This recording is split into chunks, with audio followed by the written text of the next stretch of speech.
ओम श्री सतनाम साखी जय श्री कृष्ण।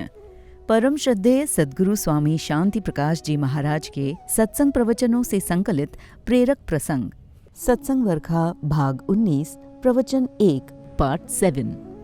गुरु महाराज जी ने अपने प्रसंग में आगे कहा, ये जो संत महात्मा हमें ज्ञान दे रहे हैं उस ज्ञान के अनुसार काम करें। अगर आपसे कोई पूछे बाबा सत्य बोलना अच्छा है या झूठ बोलना, तो फिर क्या आप सच बोलेंगे? और फिर अगर पूछें भला प्रमाद करना अच्छा है या उद्यम करना, तो आप क्या कहेंगे? उद्यम करना अच्छा है। मतलब आपको जानकारी तो है परंतु जानकारी के अनुसार करते नहीं हैं, जिसके कारण हम ऊंचे नहीं उठ पाते, किसी ध्येय तक नहीं पहुंच पाते, वहीं के वहीं खड़े हैं। गुरु महाराज जी ने अपने प्रसंग में आगे कहा, प्रेमी जिज्ञासुओं ने पूछा था कि भगवान के प्रति प्रेमा भक्ति कैसे हासिल करें। वास्तव में ऐसा कहा जाता है कि इश्क या प्रेम जो है वो अंधा होता है, उसे पता ही नहीं कि मैं किस से प्रेम कर रहा हूँ। यदि प्रेम भी हो और समझ यानी ज्ञान भी, तो सोने पे सुहागा। यदि ज्ञान हो और प्रेम ना हो तो भी अधूरा काम है। तो ज्ञान और प्रेम दोनों होना चाहिए। अतएव आपको भी भगवान ने अकल प्रदान की है। लाखों करोड़ों का व्यापार चला रहे हैं, परंतु इस ओर यानी परमार्थ की ओर कोई ख्याल नहीं दे रहा है। यदि इस ओर भी थोड़ा ख्याल दें तो आप भी थोड़े ही दिनों में भक्ति करके भगवान तक पहुंच सकते हो। हमारे सिंध के एक संत लिखते हैं, मुखसा राम चये शांत न अचे जियखे, अन्न पाणीय जे नाव असां उन्य बुख की न लहे।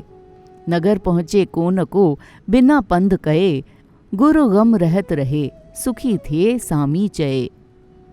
गुरु महाराज जी ने कहा, तो बाबा खाली रोटी और पानी का नाम पुकारने से भूख और प्यास की निवृत्ति नहीं होगी। सिर्फ शहर का नाम लेने मात्र से कोई उस शहर तक नहीं पहुंच पाएगा। जब थोड़ा बहुत चलेंगे तभी जाकर वहां पहुंचेंगे। तो आप भी कुछ न कुछ चलना प्रारंभ करें, यानी प्रातःकाल और सूर्यास्त के समय इन दोनों वेला में नाम जप करें।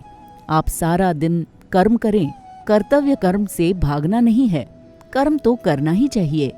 बिना काम के आदमी बेकार है। अतएव आप सारा दिन कर्म करें, किंतु कुछ समय ईश्वर को भी अर्पण करें।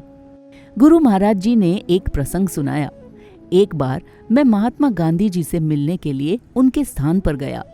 उनके कुटिया को देखा जो बहुत ही सादगी से, वो भी मिट्टी की बनी हुई थी। मैंने देखकर गांधी जी से कहा, महात्मा आपको साधुवाद है जो देश के इतने बड़े लीडर होते हुए भी जीवन में इतनी सादगी है। यदि आप चाहते तो बड़े से बड़े महल खड़े कर सकते थे, किंतु नहीं। बाबा जो सेवा करेगा वो ऐसा ही करेगा। ये भी एक भक्ति है। भगवान की भक्ति सुविधा से नहीं, वो तो सच्चे दिल से होती है। बोलिए सतगुरुदेव भगवान की जय।